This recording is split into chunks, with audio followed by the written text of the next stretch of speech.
পৃথিবীর প্রতিটা মানুষই তার শৈশবে একটি নিজস্ব জগতে বসবাস করে।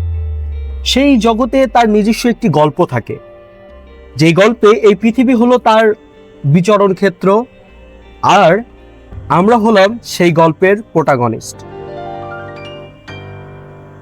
কিন্তু হঠাৎ একদিন আমরা সেই স্বপ্নগুলোকে হারিয়ে ফেলি বা ভুলে যাই সেই পথের সন্ধান, আর বন্দী হয়ে যায় বাস্তবতা নামক খাঁচাতে।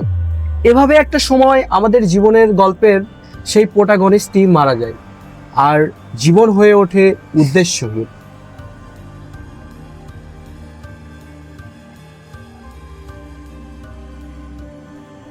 আজ আমরা খুঁজে বের করব কিভাবে আমরা আমাদের সেই স্বপ্নের জগৎকে হারিয়ে ফেললাম, আর খুঁজে বের করার চেষ্টা করব কিভাবে আমরা আমাদের স্বপ্নের জগতের সেই প্রোটাগনিস্টকে আবারও বাঁচিয়ে তুলতে পারি। Okay, let's go.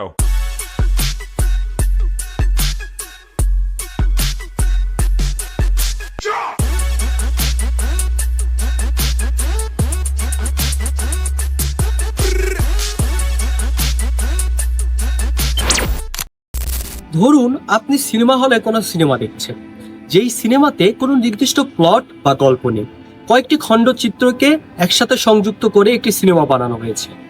এখন আপনি যদি সিনেমা হলের প্রত্যেকটি দর্শককে আলাদা আলাদা জিজ্ঞেস করেন এই সিনেমাটি আসলে কিসের, এটা কি ভয়ের নাকি রোমাঞ্চের, এটা কি ভালোবাসার নাকি কোনো রহস্যের, কেউই কিন্তু আসলে নির্দিষ্ট করে কোনো উত্তর দিতে পারবে না।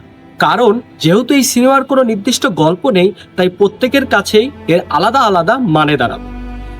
আমাদের জীবনের ক্ষেত্রেও আসলে বিষয়টা অনেকটা তাই। এখানে সিনেমাটা হলো আমাদের জীবন, আর দর্শক আমরা নিজেরাই।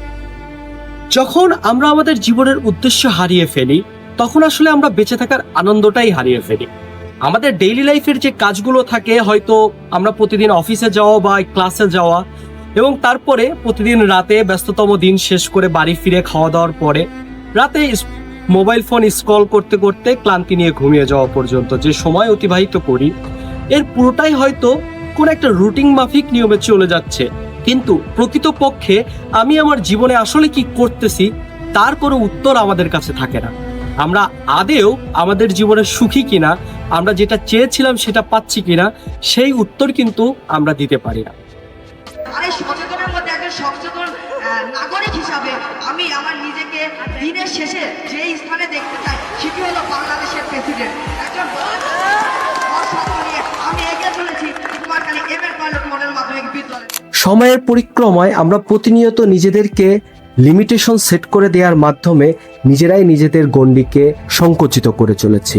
আমাদেরকে পুরো পৃথিবীকে একটি ওপেন ফিল্ড হিসেবে গ্রহণ করতে হবে এবং সেই সত্তাটাকে আবার বাঁচিয়ে তোলার জন্য সেই ভালো লাগার কাজগুলো শুরু করতে হবে। ছোট ছোট শখ, হয়তো ছবি আঁকা বা গান করা, বাগান করা বা অন্য যে কোনো শখ জাগ্রত করতে হবে এবং নার্সিং করতে হবে। এভাবেই একটা সময় আবার আমাদের সেই গল্পের প্রোটাগনিস্ট বেঁচে উঠবে এবং আমরাও আমাদের জীবনে বেঁচে থাকার জন্য নতুন একটি কারণ খুঁজে পাবো।